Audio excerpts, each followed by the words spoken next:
our Zoom room. We have our Here's to Your Health segment. And I know Andy's really excited about this. I am. Last week was the first time I've ever talked to Dr. Neal here from American Medical Center, and I had questions on the air, which I need to know. And later on after that interview, Dr. Kelly had one of her staff contact me, answer some questions, and we actually spoke yesterday, Dr. Neal. So again, welcome to the show. You're muted, by the way. That better? There we go. Well, good morning. No coffee this morning yet. We did have a conversation yesterday. We talked about some things, and one thing you mentioned is that your job is kind of to give people the information about Medicare, about the what they receive, about how they can go about doing certain things, which is a lot of the questions that I have. And so that's kind of your role in the world. But today we've got you on. I could ask a million questions here to cover everything I want, but this is not about me. So today we're talking physician orders for life-sustaining treatment, or POST. Now, what exactly is that? Sure. I think what happened last week is that there were so many questions that you may have had and your staff had about a POST. And so since I already did a segment on it, I thought I would hijack off of that prior segment and just expand on it a little bit. So you're right, my job is to make sure all my patients have every benefit Medicare has to offer. But however, please don't think that I do this in a vacuum. I have a lot of staff that help me to do my job. So going forward, a POST is usually discussed with that annual wellness visit. We talked about that last week. That's usually primarily done once a year, as well as the conversation about life wishes. So the history of a POST, which stands for a Physician's Order for Life-Sustaining Treatment, was first brought to fruition in a task force in Oregon in 1991. The goal was to have the providers and the patients and the family on the same page to help to medically manage the life wishes of somebody that has chronic illnesses. So it takes out all the ambiguity. So often people say, isn't that a DNR? And I said, no, actually the DNR, means do not resuscitate, is basically in only one category. And that basically means do not resuscitate, meaning no chest compressions. But a POST is an adjunct to, not in lieu of, like a living will. So I ask my patients very frankly, if your heart was to stop, do you want a full resuscitation? Do you want a breathing tube? Or do you want a peaceful passing? That seems to do well for me to kind of crack that nut and get into the weeds a bit. And so what's impressed upon me here is that people want to talk about it. They think about it all the time, and they got a bird in their head saying, okay, I don't want to be like that, or I don't want to be like that. But they don't really come to the provider to kind of make it into a form, make it a legal form, and to have those heart-to-heart conversations. So that usually is the opening statement, and then I get impressive dialogue from the patients. So often, though, they take the POST form home, they discuss it with their family, and maybe they're another provider, and they bring it back. The reason they bring it back is that I can load it up into my system, so I have record of it, but the patient always keeps the original.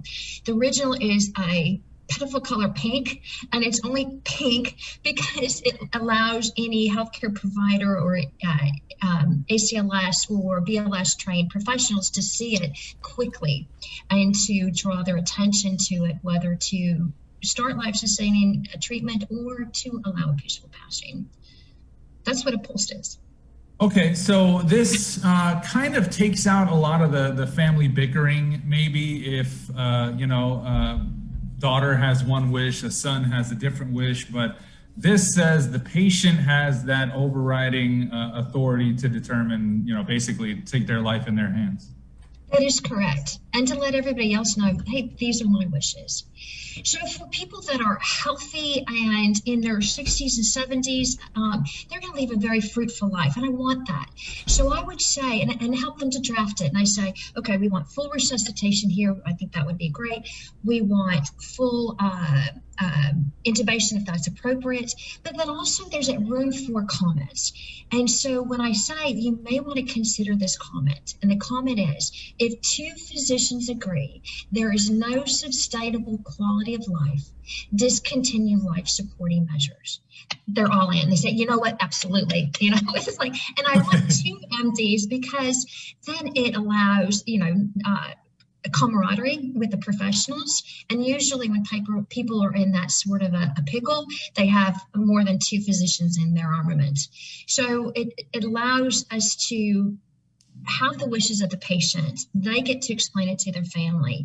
So let's say, for argument's sake, they decide, I want to change my mind. I don't know what I was thinking. And so no harm, no foul. We do the pulse, okay, put a subsequent date on it. The old one becomes obsolete because if you have two, the one that has the latest date or the latest date becomes the legal document, and then we go forward. And one thing you mentioned yesterday in our conversation is that a lot of these Medicare benefits are tailor-made for each individual. So it's not just one huge blanket, everybody gets the same.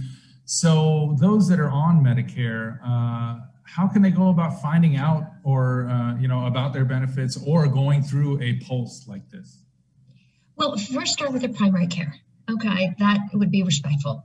If they have Medicare primary and they don't know where to go, they can always see me at the clinic and be more than happy to take care of that for them. The Social Security office or the Medicare office is not going to have a pulse. That's traditionally in a provider's office. We on Guam didn't even have a pulse until about 9 months ago. We've been hijacking other states' pulse because it was the right thing, but then we finally got our own with our own seal on it. So I don't know if I answered your questions about the pulse, but that Medicare office won't necessarily have that.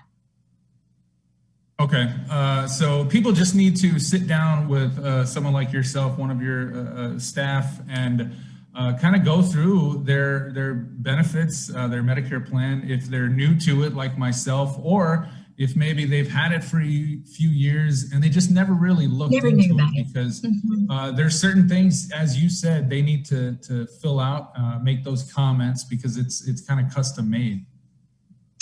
It is. I wish, because I think there's two threads of thought going on here. The one about the pulse. The pulse is definitely custom made to the patient and his or her wishes. Sometimes the family has interjection, but only because the family loves grandma and wants grandma around for a long time. But when grandma's 89 or 94, that may be the time to allow grandma to have a peaceful passing, if that were to happen. The goal is to quality of life. So that was, I think, one theme that we're having here. The other thing is Medicare privileges or benefits in totality.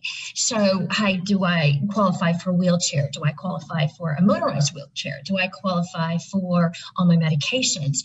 And since I'm on the air, I wanted to apologize that last week I didn't even know when Medicare, and I should have known that Medicare D, it is already closed. Medicare D, which stands for the drug privilege, is that it opens in about October and closes at the end of December.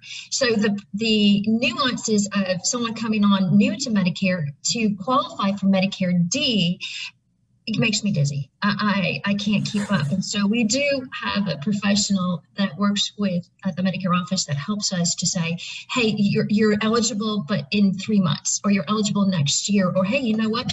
Let's take care of it right now. And so that's the great team that I work with. Okay, so kind of that open enrollment period, just like standard health insurance. Yeah. Yeah. And you mentioned again that you're handling Medicare from more of a clinical side, not the paperwork accountant bean counter side. So how do people go about using your services and setting up a meeting, or is there a website? How can they do that?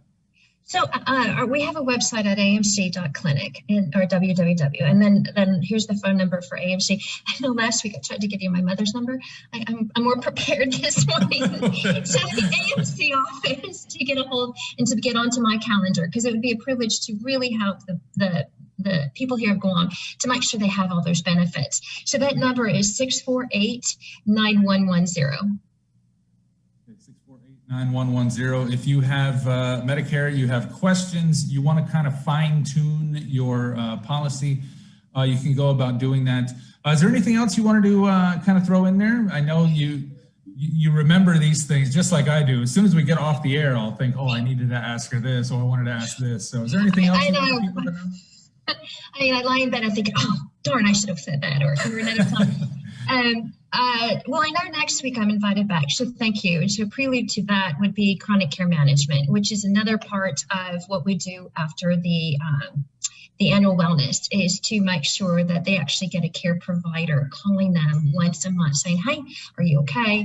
Do you need to get a hold of your doctor? It's just a lot. So I'll be talking about that in a week. So again, thanks for having me come back. But as far as for now, the pulse, I usually discuss once a year because that's the Medicare mandate regarding the annual wellness. And then God forbid if I have to give a patient a catastrophic diagnosis. So just because we talked about it at one time of the year, it doesn't mean that that conversation cannot be approached again any other visits, because again, this is all about the patient. And the primary cares here should have those forms. And if not, then they can call me and I can help get that to them. So a lot of information, as I said, Dr. Kelly, and you're here to help the people with it, you and your team over there at AMC. So we appreciate it. And I'm sure next week I'll have a million more questions, and the week after that I'll have a million more. So I appreciate that we get to talk to you here on the air. And actually, I'm meeting with you tomorrow. So that's pretty cool. I'm glad that worked out. Thanks again for joining us. You're welcome. You also have my personal cell. Yes, I will be in touch. I'm sure I have a million more questions. All right, I'll see you tomorrow. Have a good day. Right. Thank Bye-bye. you. That's Dr. Neal, and you know, again, I have all these questions, and I know a lot of people out there do, because you think, well, I'm on Medicare. What does that mean? What benefits do I have? So lots of stuff to cover. I'm glad we have Dr. Neal joining us here on the show. I believe it's time for Cover Me right now. Let's go ahead and get into it, Vic. All right, so here it is.